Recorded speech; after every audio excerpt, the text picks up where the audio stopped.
Give it up for your panel, everybody.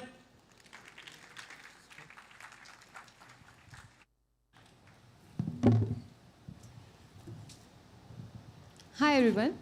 Thank you for joining us for this discussion on winning web and native apps, wherein we'll be talking about the non-functional requirements and we'll be focusing on the 4 pillars of NFRs. My name is Apoorva Srivastava. I am experienced engineer at Publicis Sapient, and I'll be the moderator for discussion. Now I'll request the panelists to introduce themselves and share their experience and their expertise area, one by one. Starting from Vinod. Hello everybody, my name is Vinod Loha. I work with Publicis Sapient. In my current role, I'm working as a senior architect in front-end technology. I mainly lead all my financial services related clients which are working out of North America. And yeah, I do provide oversight to a lot of teams, especially around NFRs. So good to be here. Hello everyone. So my name is Sumit Kumar. I work as a tech lead at Bravo. Apart from code, I basically like to find the patterns and introduce the thing which we can make the life easy for the dev to implement or to start implementing the performance and these things from the initial phase of the app development instead of just doing it at the end of the life cycle. So yeah, thank you. Hi, I'm Manish Shekhawat. I work as Director Experience Engineering at Publicis Sapient. I'm taking care of web and app development in React ecosystem, primarily for retail and financial services industry. My passion areas are non-functional requirement, performance, security, accessibility, SEO, and I'm a great advocate for open source. Thank you. Hi everyone.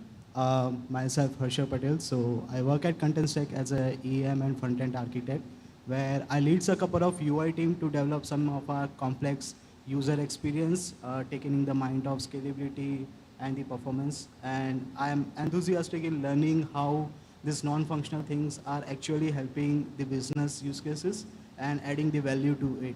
And that's it. Yeah, thanks a lot. So to start things off, we often see that the NFRs are overshadowed by the functional requirements, right? So my question to you, Manish, is that why do you think that NFRs are as crucial as functional requirements, and how do they, give or add on to the success of the web apps? All right. So let's think from, glad to be here because we are discussing about NFRs, not just functional requirement and technology per se. As part of NFRs, we can think about how does an app or web app or a mobile app does its function versus functionally what does it do, right? So how part, usability, performance, is it searchable? Is it discoverable by the people? Also, is it inclusive enough, right? So the importance is, I take it in two ways. One is from a business angle, right? Business, every millisecond delay will impact the business, right? So I'm coming from retail background, so I know that even a delay in milliseconds delay in the page rendering could cost the overall conversion funnel for the checkout journey, right? Similarly, if it comes to security, we all know that we have been hearing this term for almost a decade now that data is money, right? And if a data is breached, it could cost an organization whole business. We have seen companies going bankrupt because the credibility and trust is dependent on that. Third aspect is search engine optimization. Everybody is trying to be on the first page of Google. I'm not sure after Gen AI, people going to ChatGPT to search things, are we still looking, searching on the Google? But it is still in the game, right? People are fighting for above the fold content and trying to get their slot in the top 3 results. But then you have sponsored content as well, right? You have ads coming on the search engines. So how do we make our app so optimized from a search engine perspective? And we have also heard about scams happening. SEO's different angle. We have heard scams happening where people are trying to search for customer care number on Google, and the original website's number is not coming at the top, but the scamster's number is coming on the top, right? Then the fourth angle would be accessibility. So inclusive application building is also important from that aspect. So first is business. Second is having an inclusive, making a better world or a better place for the people in terms of all the angles, performance, security, accessibility. One more aspect we can think about is we as engineers or developers are responsible for building such applications which more and more people use, and that is the derivative of what quality of work we are doing as an engineer, right? So I think from both the angles, business and being empathetic towards building a better place. Yeah. As a user experience. Thanks Manish for that. And going back to the performance that you mentioned, right? Performance being one of the most important NFRs that we focus on, right? Because it is the primary factor that defines our user experience. So my question to you, Harshal, is like performance can make or break an application, right? So what are the most common performance bottlenecks that you have encountered? Correct.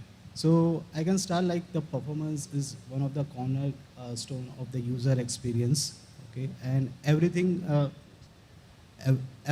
about your product metrics is all related to the performance. So I think from past, yesterday we have been seeing lots of talks where they have discussed about the common bottlenecks, right from working on the web workers or web assemblies on those things. But especially if I want to tell a couple of bottlenecks which we have felt while implementing some of the architecture like the microservices or the composable architecture. So in that, if I want to speak, especially on the UI, on the mobile development part. So if you see, at times we integrate lots of system on our UI. Let's say we are integrating CMS, we are integrating personalization, or we are integrating some DAM. Okay, so all this requires data to be pulled out from different systems, and you have to rewrite your code in both the UIs. So handling all those things ultimately becomes a bottleneck in the performance part. So this is one of the part which we felt very well. And another is how the features can ultimately add the performance bottleneck also. Because as we see, there are lots of feature requirements comes from the business, like we want this, we want that. So in that way, what we can do on our side, on the engineering side, we can have a pluggable architecture in which the features can be easily integrated so that there is no performance impact to that, but it makes the business also use case to do any feature which can be integrable to the systems. Okay. And on this same thing, I would ask Vinod, like, how do you manage or monitor these, performance real time? What tools or methodologies you use?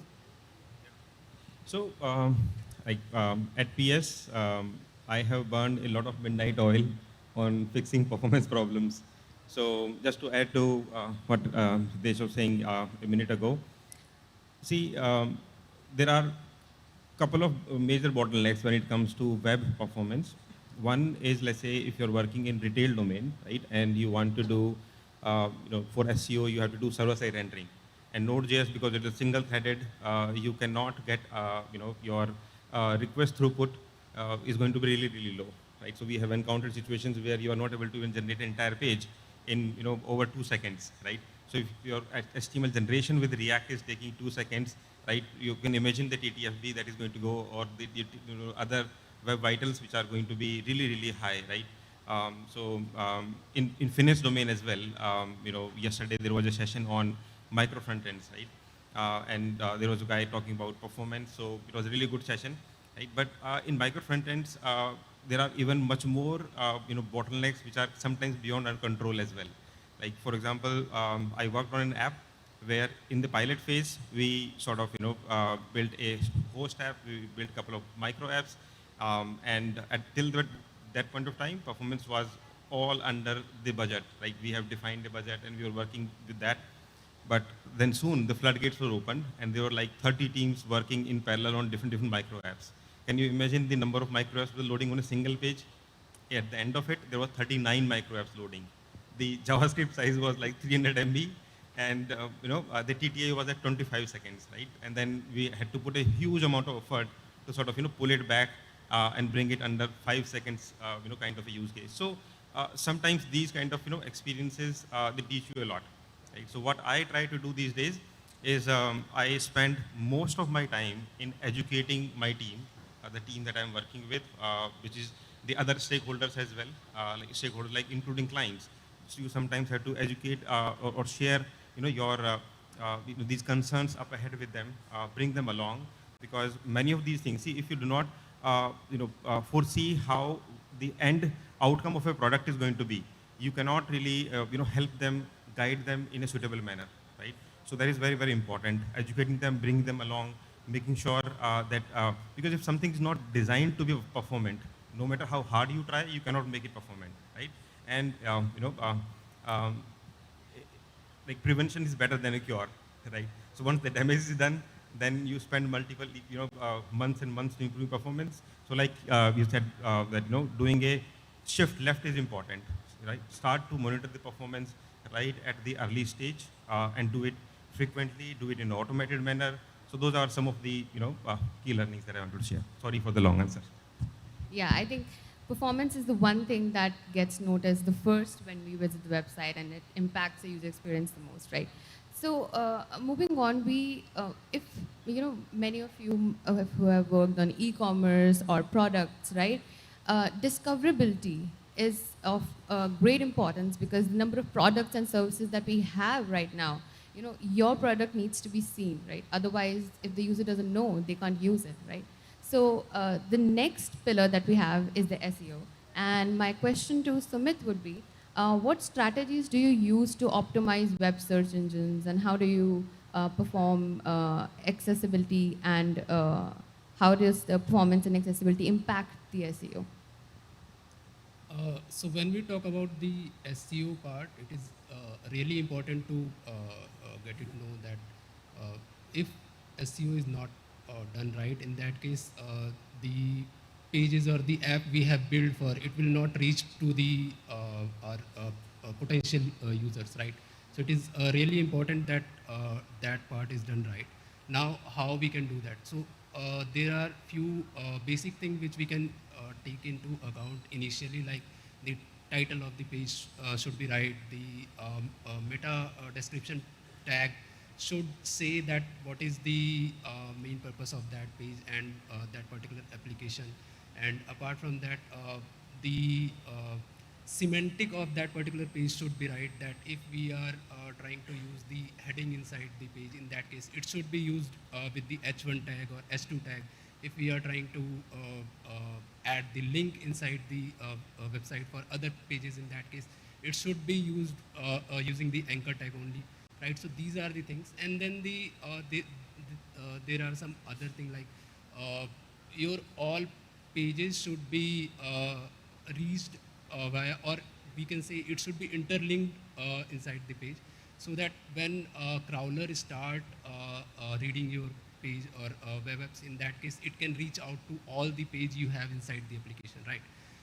Apart from that, let's say there are cases that we are not able to interlink all the page we have inside the website. In that case, what we can do is we can create the site map as well, right? Where we can provide all the URLs and these things which are really important for our applications, right? So these are the things. Apart from that, there are a few other things as well, like said, performance is the key thing that many crawlers or many search engines prioritize the page which are performant, and then accessibility is also one of the important thing. And it can also be seen as that if we are using the semantic HTML, in that case, most of the thing we are handling of the accessibility part, right? So it also helps us doing the SEO part, right? So in addition to what Sumit was mentioning, we talk about web SEO particularly, but what happens when it comes to, how many of you heard about microdata schema.org? Any one of you have been using that for search engine optimization? All right, all right. So have you seen Google page you have typed for iPhone 16 or maybe iPhone 15, and then you see some images of the iPhone, title of the iPhone, then rating, price, all those things on the Google search result itself, right? How is Google able to get that information from websites, right? Because as engineers or developers, that site had coded that as microdata or schema.org for products, for reviews, for articles, right? So there is a defined schema which we can follow in terms of attributes and JSON LD format which you can put on your page, and the crawlers will be able to identify that information and render that content on Google. That is another way of getting better result, more clickability, I would say, from search engine to the application. Let's pivot to app side, right? My React Native friends. On the app side, search engine optimization might not be the key thing, but discoverability of the application is more important, right? That out of those millions of apps on the App Store or Play Store, how do you find the right app, your app, right? So that's where all the common things of title, subtitle, description, keyword, your screenshots, videos, and all those things are fine when you're submitting it. But how do you make your application performant enough, best rated on the Play Store? How do you make it organically grow? And does the keywords overdone or those are right for your job, right? So all those Play Stores and App Stores, they also look at the size of the bundle. They look at the performance of your application. Application not responding ANRs, right? Or the crashes that are happening. Are we capturing those? Are we working on those? Right? That will make your app more discoverable because a less buggy application, performant application, accessible application will be rewarded by those. That is proven fact through those stats that we see. Of course, you can always go through the non-organic route of having a featured app and you can have ads and so on and so forth. But organically, we need to take care of all those aspects as well from an app perspective. So on the discoverability thing, I just want to add a quick pointer here. So in the previous session, it was a pretty good session there. In that as well, she talked about these NLP, natural language processing, etc. Right? So in new iOS release, there is a on device Apple intelligence capability has been released this time, right? Now you can think of that, how that can improve the discoverability of the app. Sometimes on our phone we have hundreds of apps, but we don't use them all. Like you might be only using the 10% of the apps regularly, but 90% are just lying there, right? Now when you are going, let's say you're talking to Siri or you are doing a spotlight search, right? How can you train the Apple intelligence NLP to sort of bring those apps up in results when you are searching or asking them to do something, right? So a lot of things that can be done into the tokenization of your app so that the discoverability improves, right? Instead of user going to a Google search and then landing on a web page or searching an articles within your app, how can they be read on your app itself? So that could be a good use case. That's something that we are right now trying to work upon. Yeah. So thanks on that. Yeah, I think discoverability is very important. And coming back to the point that Sumit mentioned, that how when he was using semantics to optimize SEO, he was also actually addressing to accessibility, right? Accessibility is really, really important to make our apps more inclusive to a wide range of users. It often gets overlooked, right? And the kind of awareness that we have, it should be increased, and with coming in so many tools that we have, right, we should make our apps accessible through all of the tools that we have, right? So my question to you, Sumit, is how accessibility is overlooked, and what steps should developers take to address this problem at the start of the development process? Okay, so we try to look into the accessibility part much later when we see that our app is not inclusive, is not accessible for all users. But it should start at the initial phase only. I mean, the phase from where designers start to design the pages or apps, right?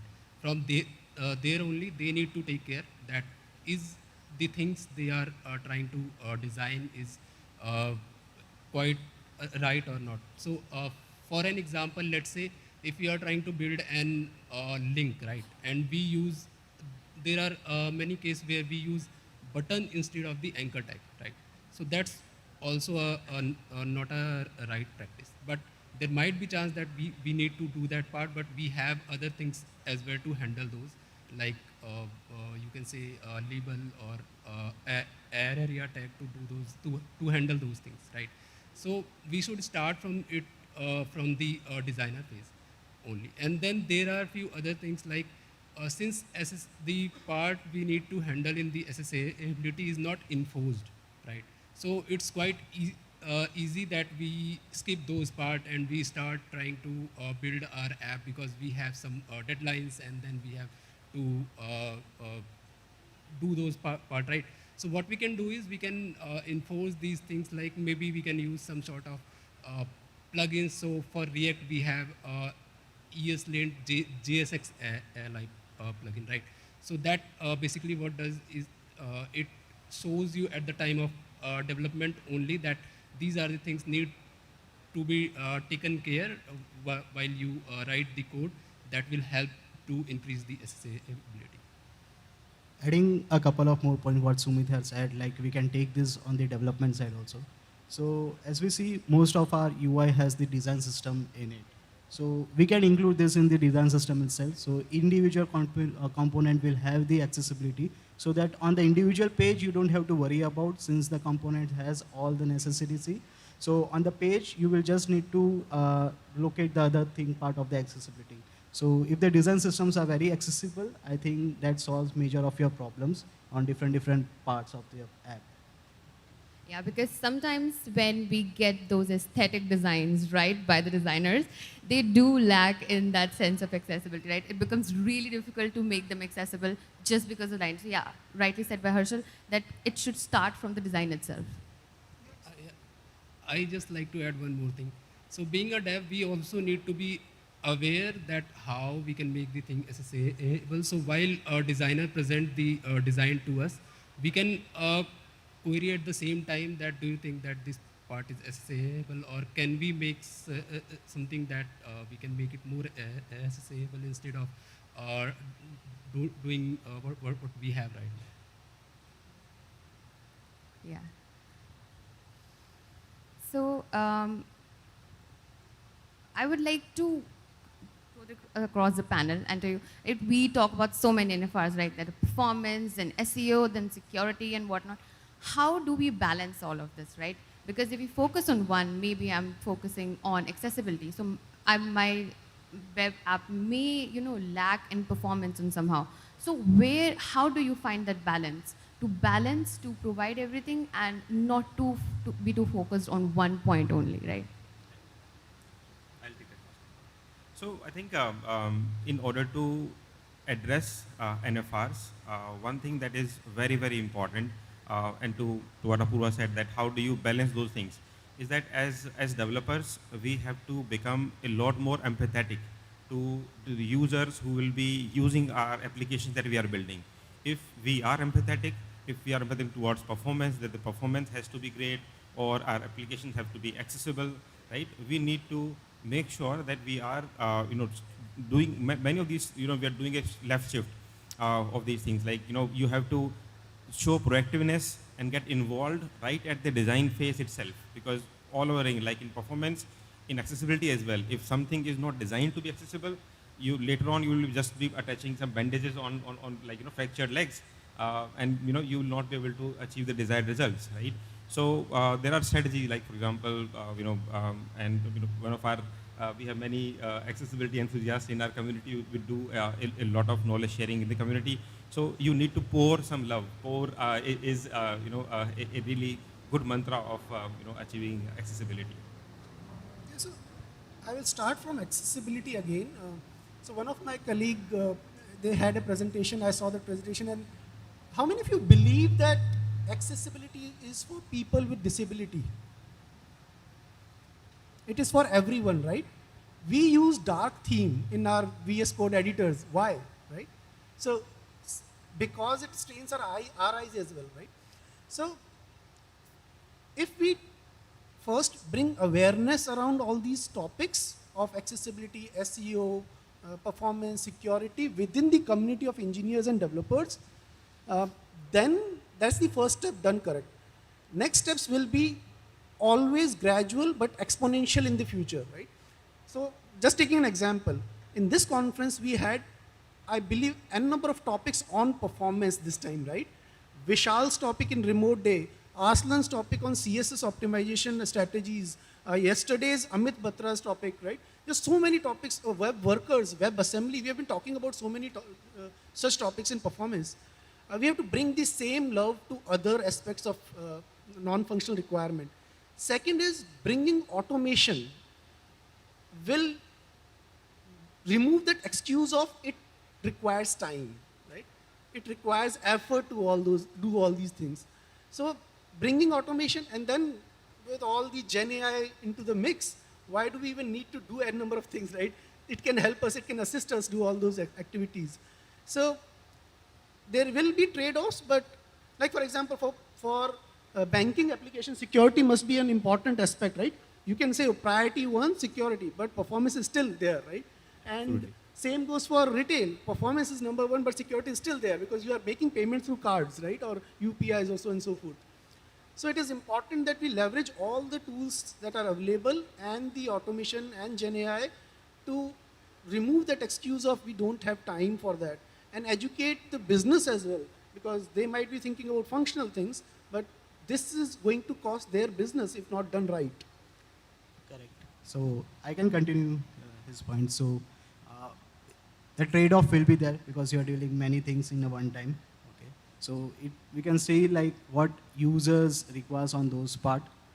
So maybe like for example, if those things are not required on the first thing, maybe we can load afterwards, or those kind of experience we can build on that. So that trade-off we can do over there. And also, if we see all these NFRs, okay, they mostly have some predefined things which we can develop as a platform, and those can be used across all of your modules.